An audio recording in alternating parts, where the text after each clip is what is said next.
Selamat petang, salam sejahtera. Terima kasih kerana bersama dengan saya di Nazilin Unity Channel. Isu hangat petang ini datang daripada Harapan Daily. Perikatan Nasional Kerajaan gagal berkuasa pun sebab peralatkan nama Islam. Itu kata pengarah komunikasi Amanah Nasional Khalid Samad. Apabila beliau kata Perikatan Nasional PN telah gagal mentadbir kerajaan negeri dan kerajaan persekutuan ketika berkuasa selama 33 bulan, namun ia berjaya ditutup dengan memperalatkan nama Islam. Sebelum kita teruskan ulasan pada petang ini, jangan lupa tinggalkan komen anda dan bantulah saya. Tekan butang subscribe itu percuma. Anda tak perlu bayar apa-apa.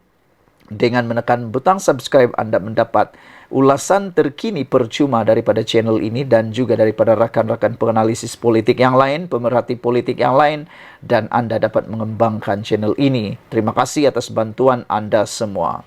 Beliau berkata, Khalid Samad berkata, apabila kerajaan perpaduan di Selangor membentangkan prestasi sepanjang 5 tahun, ia sudah tidak lagi relevan disebabkan ada penyokong PN yang sudah didoktrin bahawa prestasi dan kecemerlangan kerajaan tidak penting.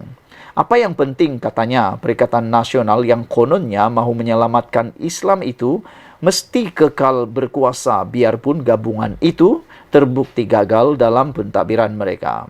Bila kita nak hadapi pilihan raya negeri di Selangor, kita nyatakan apa kejayaan kerajaan negeri, apa kebaikan yang dah dilaksana, tapi semuanya dah jadi tak relevan.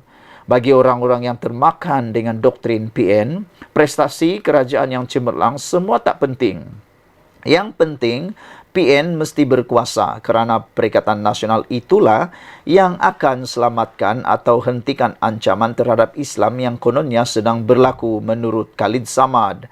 Dia hanya mampu menghasilkan, menurut Khalid Samad, dia hanya mampu menghasilkan persepsi, oh ini tak ikut Islam. Tapi apa Islam cadangkan, dia tak cakap pula. Dia tutup kegagalan Perikatan Nasional dengan memperalatkan Islam, kata Khalid Samad. Dia selubung Islam tu pada dia. Apa yang PN tak mampu buat dan gagal, mereka kata yang penting Islam selamat. Ini adalah satu corak pemikiran yang akan memundurkan umat Islam dan akan memundurkan bangsa Melayu, kata Khalid Samad dalam bicara Haji Khalid Samad di Facebook Jom Channel malam tadi.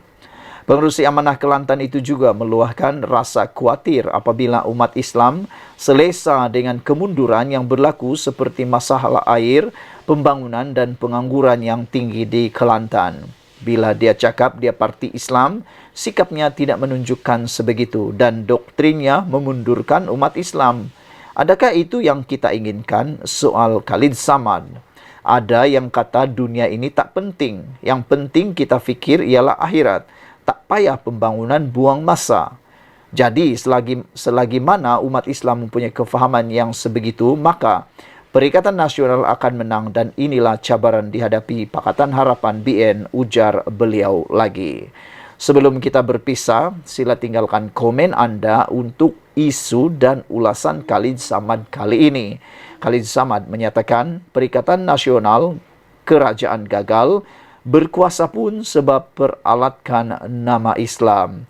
Sebelum kita teruskan, kata-kata yang paling menyengat daripada Khalid Samad ini ialah apabila kerajaan perpaduan di Selangor membentangkan prestasi sepanjang 5 tahun, ia sudah tidak lagi relevan disebabkan ada penyokong Perikatan Nasional yang sudah didoktrinkan dengan bahawa prestasi dan kecemerlangan kerajaan tidak penting.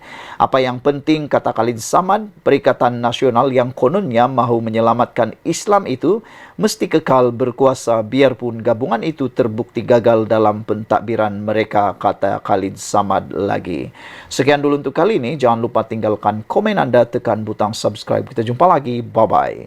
Selamat petang, salam sejahtera. Terima kasih kerana bersama dengan saya di Nazilin Unity Channel. Saudara-saudara sekalian, akhirnya apa yang tidak dijangka terjadi.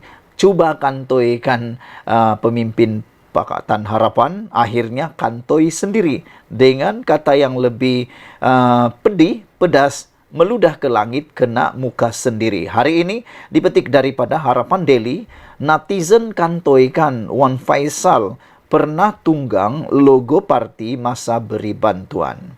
Ketua Angkatan Bersatu Anak Muda Armada Wan Ahmad Faisal Wan Ahmad Kamal menjadi sasaran serangan selepas mendakwa beliau tidak pernah menunggang logo atau nama parti ketika memberikan sumbangan. Beliau dikritik selepas pengguna laman X bertanya tentang gambarnya yang pernah memberi sumbangan sambil tertera lambang Perikatan Nasional.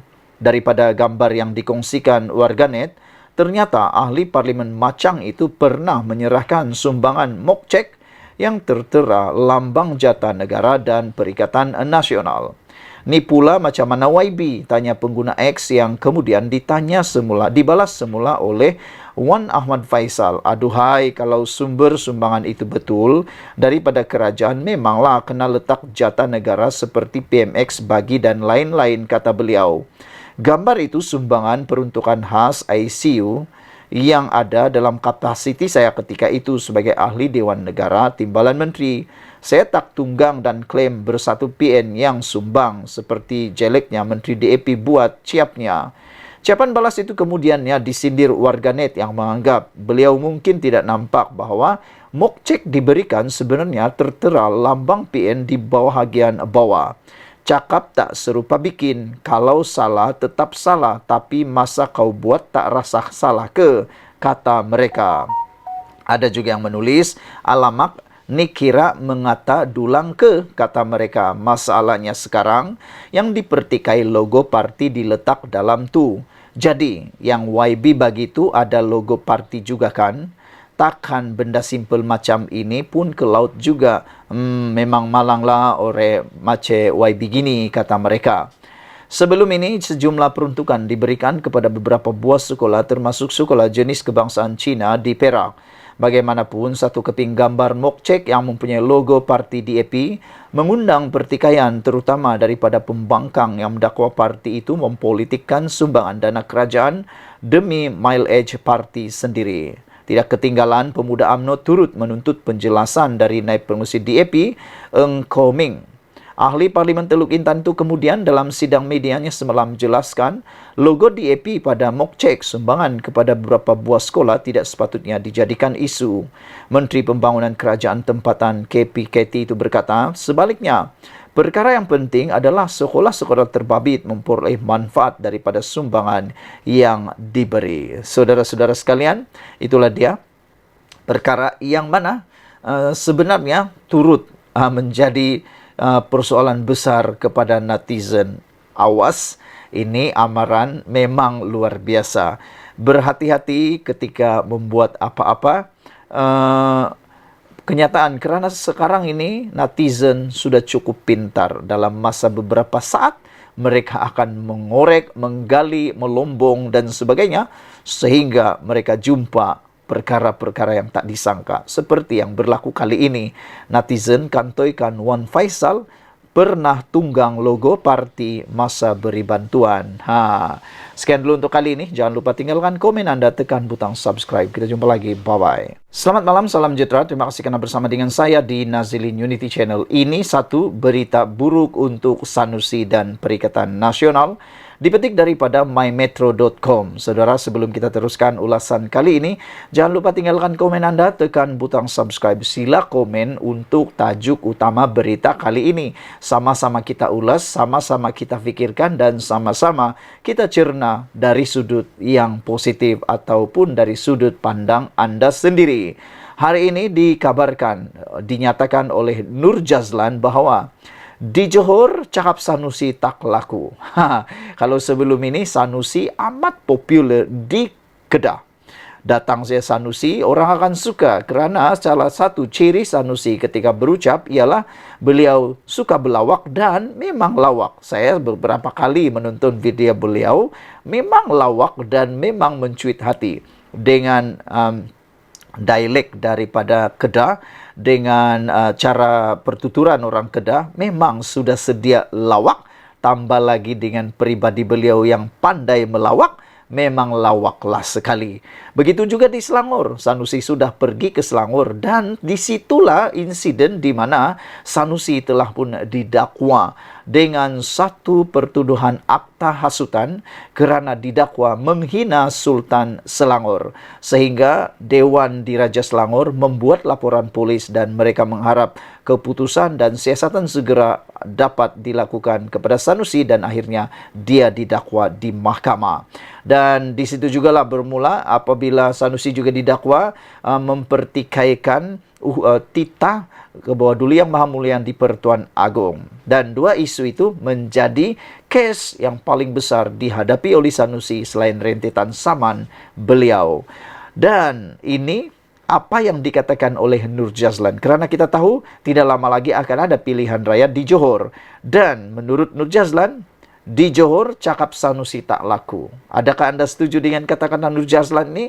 Terpulang pada anda. Kerana salah satu ciri Johor ialah Johor lebih urbanisasi. Mereka lebih tak dapat dinafikan Johor lebih maju urban berbanding dengan Kedah. Kedah memang maju tetapi ada bezanya dengan orang Johor. Dan selain daripada itu, Johor juga memiliki penduduk yang berbeza dari segi geografinya dan geososialnya. Jadi, mungkinkah ini benar pada pendapat anda? Dakwaan gelombang Perikatan Nasional PN bakal melanda negeri ini, iaitu Johor, susulan pilihan raya kecil Parlimen Pulai dan Dewan Undangan Negeri Simpang Jeram, bagai bermimpi di siang hari. Ahli Majlis Kerja Tertinggi UMNO, MKT UMNO Datuk Nur Jazlan Mohammed berkata, PN yang membabitkan Bersatu PAS dan gerakan tiada kekuatan di negeri ini.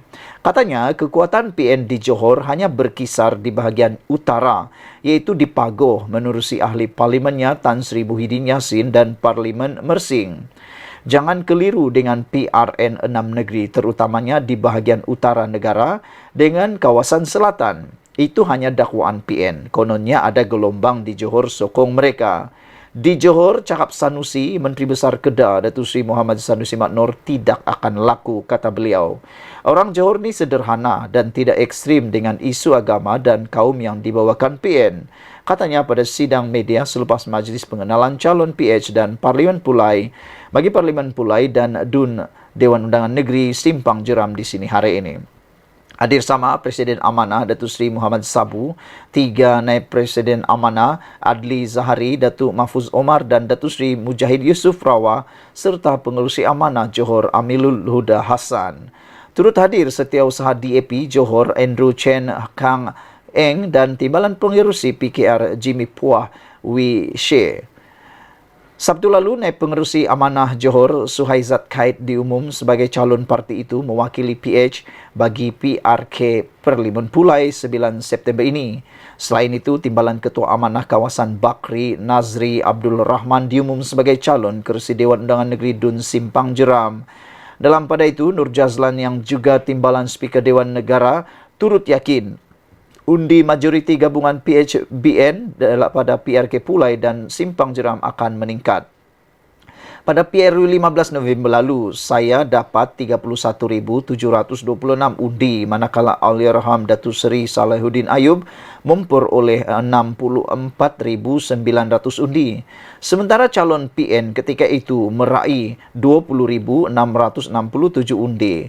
Jika undi saya dicampur dengan undi Salahuddin, maka jumlahnya lebih 96,000 undi. Saya yakin undi kepada PHBN akan kekal. Oleh itu, faktanya, di mana datangnya sokongan untuk PN yang mendakwa akan menang jika 90% pengundi Melayu keluar mengundi, katanya. Nur Jazlan yang juga Ketua UMNO bahagian Pulai berkata, jentera UMNO akan digerakkan membantu kempen terutama di kawasan pengundi Melayu di Tampoi dan Kempas. UMNO bahagian Pulai mempunyai 18,000 ahli. Jentera UMNO akan bersama PH bergerak berkempen dan mendekati pengundi di Parlimen Pulai yang terdiri daripada 2 kawasan DUN Kemas dan Perling, katanya lagi. Sebelum kita berpisah, sila tinggalkan komen anda dan jangan lupa tekan butang subscribe untuk mendapatkan isu-isu terkini daripada channel ini dan tekan butang subscribe itu percuma. Bye-bye. Selamat petang, salam sejahtera. Terima kasih kerana bersama dengan saya di Nazilin Unity Channel, dipetik dari negaramerdeka.com. wanita ini berang, Sanusi ketuk kepala remaja wanita. Isu ini sudah berlalu beberapa hari tetapi masih panas diperbualkan oleh netizen di seluruh media sosial, Twitter, terutamanya di Twitter, di TikTok dan beberapa media yang lain. Mereka menyebut bahawa kewajaran perbuatan itu mungkin sesuai di tempat mereka, tetapi apabila ianya melibatkan pemimpin besar, ia akan tersebar ke seluruh Malaysia. Dan pastinya perbuatan itu bukan hanya dinilai di tempat mana budaya itu dilakukan, tetapi ianya akan tersebar. Lebih-lebih lagi, kata mereka, ianya melibatkan pemimpin besar dan bukan orang-orang biasa. Jadi mereka kata perlu menunjukkan teladan supaya yang menonton itu tidak akan menormalisasikan perbuatan seperti itu. Karena perbuatan itu bukan hanya dilihat, ditonton di kawasan tersebut. Jangan-jangan akan ditiru pula di tempat yang lain dan mula juga trending meniru perbuatan-perbuatan seperti itu. Dan mereka kata tak salah pun. Jadi dah mula trending sekarang ini. Ini menjadi kecoh apabila wanita ini berang Sanusi ketuk kepala remaja wanita. Kecoh di laman media apabila Menteri Besar Kedah, Datuk Seri Muhammad Sanusi Maknor, bertindak memukul kepala seorang wanita ketika mengadakan lawatan di sebuah kampung dekat Kampung Budi, Pokok Sena, Kedah pada Sabtu lalu. Perbuatan itu menerima kecaman segelintir pihak yang menganggap ia sebagai kesalahan besar dan tidak menghormati kaum wanita. Perkara itu turut diluahkan oleh Timbalan Presiden Parti Ikatan Demokratik Malaysia Muda, Amira Aisyah Abdul Aziz di laman Twitter peribadinya. Jelasnya, Muhammad Sanusi perlu menjaga adab apabila ingin bergurau dengan rakyat dan tidak menormalisasikan semua perkara sebagai jenaka. Jagalah kehormatan orang ramai, nak bergurau jaga adab. Lebih-lebih lagi pemimpin berpangkat besar macam Menteri Besar, kata beliau. Pemimpin besar buat, pengikut akan ikut sekali. Jangan normalisasikan semua benda sebagai jenaka. Tunjukkan sedikit rasa hormat, katanya menerusi ucapan di Twitter pada Isnin. Terdahulu memetik laporan Malaysia Kini, Sanusi berkata tindakannya itu hanyalah untuk menegur wanita tersebut yang juga seorang pelajar kerana lambat memohon bantuan. Lepuk dengan sehelai kertas surat saja, bukan dengan kayu. Melawak dengan anak-anak. Lagu tu begitulah cara kami kat kampung ini melawak, kata beliau. Anak tu nak masuk Politeknik Kelmarin dulu baru-baru ini. Pada hari itu baru bagi surat minta sumbangan. Kena lepuklah. Tapi tetap bagi juga RM650 untuk beli barang dia masuk Politeknik, kata beliau. Teguran Amira Aisyah kepada Sanusi dianggap lebih sopan berbanding kritikan yang dibuatnya sebelum ini kepada Perdana Menteri Datuk Seri Anwar Ibrahim. Untuk rekod, pada Jun lalu, Amira Aisyah menggesa Anwar memohon maaf secara terbuka atas tindakannya meminta nombor telefon seorang pelajar perempuan berusia 18 tahun dalam sebuah program di Universiti Sains Islam Malaysia USIM. Memuat naik ciapan panjang di Twitter berhubung situasi tersebut, Amira Aisyah melihat situasi terbabit bukan satu bentuk jenaka, sebaliknya menyifatkan Anwar Ibrahim tidak menghormati kaum wanita. Namun, segelintir warganet mula melihat komen tersebut bersifat tidak adil dan berat sebelah jika dibandingkan dengan teguran terhadap Perdana Menteri ke-10 sebelum ini. Bukan main tertib ya, Perdana Menteri ke-10 bergurau satu dewan saksi dan faham situasi berjenaka. Kau bukan main siap buat video macam nak runtuh langit, marah Anwar Ibrahim. Dah jelas ketuk kepala wanita itu pun dikira menjatuhkan maruah. Kau tak rasa munafik ke perangai macam ni, kata Kamal Rizwan. Amboi, pendek kenyataan kali ini. Hari itu bukan main panjang, hujah komen Anwar sampai tak cukup kertas, ujar Ating. Lemah lembutnya dia komen, takut kena ketuk juga ke? Perdana Menteri ke-10 minta nombor telefon pelajar sebelum ini, nak runtuh langit awak marah, jelas Datuk Daus. Cepatlah suruh buat permohonan maaf terbuka, panggil semua media buat pengumuman. Kalau Anwar kau marah bukan main, tambah Sarafia. Teguran itu dibuat oleh Amir Aisyah selepas seorang pelajar perempuan bertanyakan seorang mengenai bagaimana generasi muda boleh membantu Malaysia menjadi negara kelas pertama serta rancangan kerajaan untuk memulihkan semula nilai ringgit. Menelusi klip video yang disiarkan esok awani itu, Anwar dilihat memuji kepetahannya bersuara dan membangkitkan soalan dengan baik. Kalau saya muda, saya dah minta nombor telefon dah, katanya secara berseloroh. Sekian dulu untuk kali ini. Jangan lupa tinggalkan komen Anda, tekan butang subscribe. Kita jumpa lagi. Bye-bye. Selamat petang, salam sejahtera. Terima kasih karena bersama dengan saya di Nazilin Unity Channel. Isu yang paling hangat di media sosial berkaitan politik dan isu semasa hari ini ialah apabila dilaporkan kononnya akaun peribadi Hamzah Zainuddin bersama dengan keluarga beliau telah dibekukan berkaitan dengan beberapa isu. Sebelum kita teruskan ulasan dan pembongkaran pada petang ini, jangan lupa tekan butang subscribe. Kena tekan butang subscribe itu percuma dan share video ini. Saudara-saudara sekalian, hari ini tular di media sosial menulis LHDN Base sambut kabar akaun Bank Hamzah keluarga dibeku. Saudara-saudara sekalian, komentar sinis LHDN Base beserta tanda pagar menyebut kabar pembekuan akaun Bank Setiausaha Agung Bersatu Datuk Seri Hamzah Zainuddin oleh LHDN Lembaga Hasil Dalam Negeri. Malaysia kini yang memetik sumber melaporkan akaun ketua pembangkang di Dewan Rakyat itu beserta ahli keluarganya itu dibekukan bermula semalam. Sehingga mula timbul dalam desas-desus ramai bertanya, adakah dengan ini Hamzah Zainuddin akan diminta untuk letak jawatan? Adakah Hamzah Zainuddin akan digantikan daripada menjadi ketua pembangkang di Dewan Rakyat? Itu persoalan yang ditimbulkan oleh netizen kerana mereka kata kalau selama ini walaupun pun suka selalu marah orang letak jawatan, mereka kata bagaimana pula kalau mereka pemimpin-pemimpin itu pula di arah letak jawatan, kata mereka lagi. Saudara-saudara sekalian, pembekuan itu dipercayai berkaitan siasatan berterusan SPRM terhadap ahli parlimen Larut berkenaan. Sebelum ini, rumah Hamzah Zainuddin dikatakan telah diserbu pegawai LHDN di Damansara, Kuala Lumpur pada Jun lalu. Dilaporkan serbuan kira-kira 11 pagi pada 14 Jun itu dilakukan susulan terdapat beberapa cukai yang tidak dilaporkan. Penguatkuasa LHDN juga dilapor turut merampas beberapa fail termasuk dokumen pemilikan aset dan akaun. LHDN Base demi bangsa atau demi negara tercinta. Demikian antara komentar ringkas netizen. Perkataan Base itu dipercayai sindiran kepada slogan Perikatan Nasional PN, iaitu PN Base yang diguna sejak pilihan raya umum ke-15 November tahun lalu. PN Base menerusi tawarannya ketika itu bertemakan Perikatan prihatin bersih stabil dengan hala 7 Malaysia gemilang.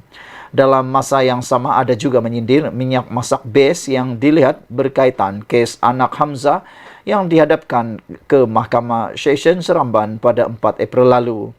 Muhammad Faizal Hamzah, 39 tahun, didakwa atas 9 pertuduhan mengemukakan dokumen palsu dan memiliki barangan kawalan minyak masak melebihi had dibenarkan tahun lalu. Faisal didakwa bersama Azizul Abdul Halim, 55 tahun, kedua-duanya pengarah rimba Merpati Sdn Berhad iaitu pemegang lesen minyak masak borong. Mereka didakwa memberikan maklumat palsu dengan mengeluarkan invoice palsu mengenai penjualan minyak itu kepada syarikat peruncit tempatan Pasar Segar Din Maju yang menyalahi Seksyen 8 dalam kurungan 4 Akta Kawalan Bekalan 1961. Saudara-saudara sekalian, ini memang mengejutkan semua apabila tular dan menjadi trending di media sosial dengan tanda pagar LHDN Base. Saudara-saudara, kita mengharapkan supaya isu ini dapat disegerakan diselesaikan supaya tidak ada yang mungkin teraniaya ataupun mungkin tidak dibela. Sekian dulu untuk kali ini. Jangan lupa tekan butang subscribe. Kita jumpa lagi. Bye-bye. Selamat petang, salam sejahtera. Terima kasih kerana bersama dengan saya di Nazilin Unity Channel. Saudara-saudara sekalian, ini satu perkara yang mengejutkan kita. Benarkah seorang ahli Dewan Undangan Negeri sah lompat parti? Itu menjadi persoalan kita. Ini semua timbul daripada satu laporan di Malaysia kini bahawa Adun UMNO Melaka hadiri majlis pelancaran jentera PN.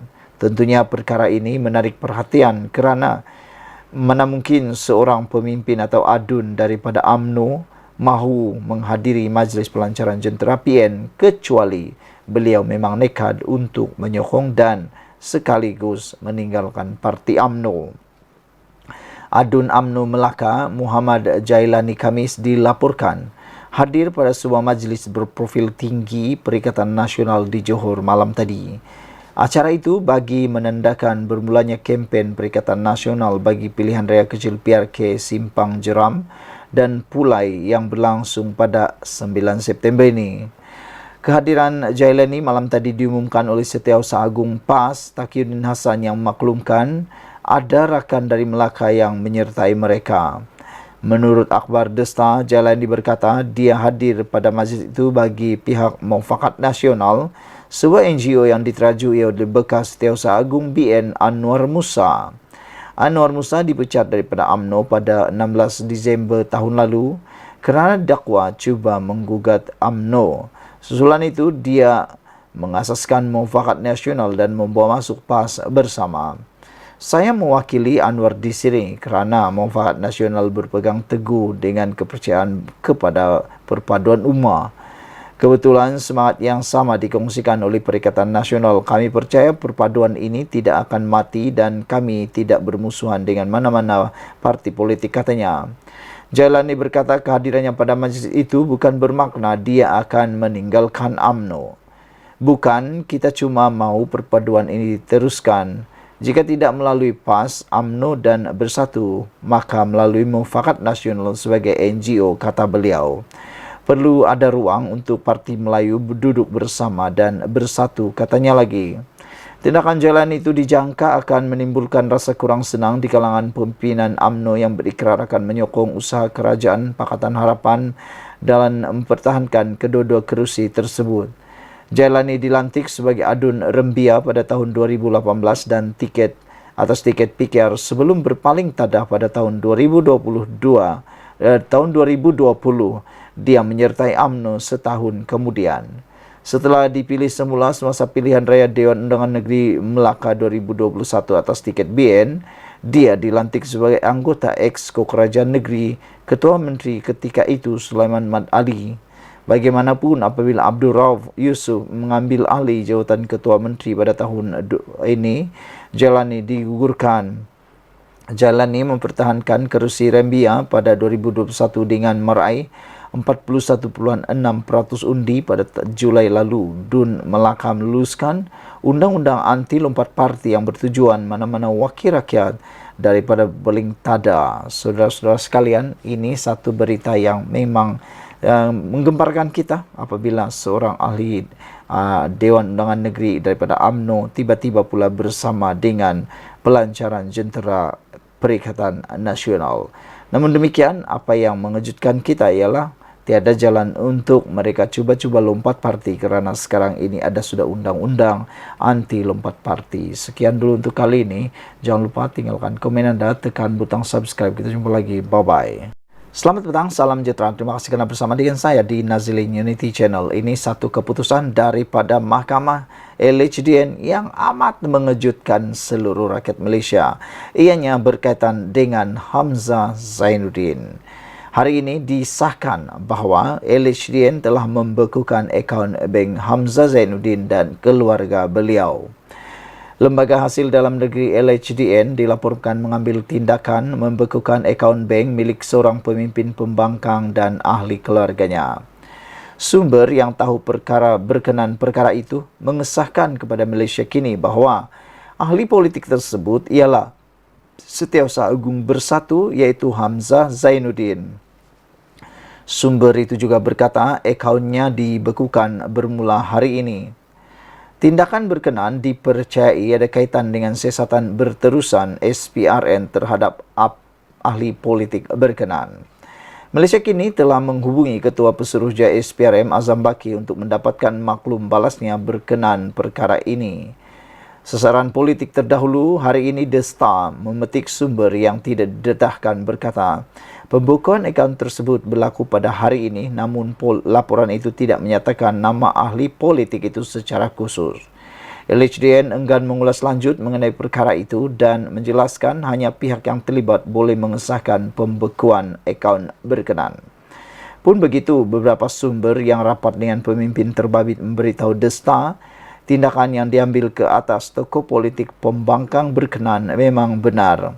Ia berlaku, tetapi ahli politik berkenan tidak terganggu dengan langkah tersebut, kata beliau.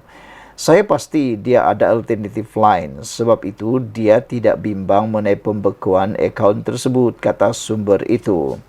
Sementara itu, Sinar Harian memetik sumber menyatakan ahli politik terbabit ialah Hamzah Zainuddin. Bukan sesuatu yang mengejutkan dan memang Hamzah menjadi sasaran politik, kata sumber tersebut. Pada Jun lalu, Malaysia kini melaporkan pegawai LHDN menyerbu kediaman Hamzah Zainuddin di Kuala Lumpur dan sejumlah fail serta dokumen berkaitan akaun dan pemilik asetnya dikatakan disita.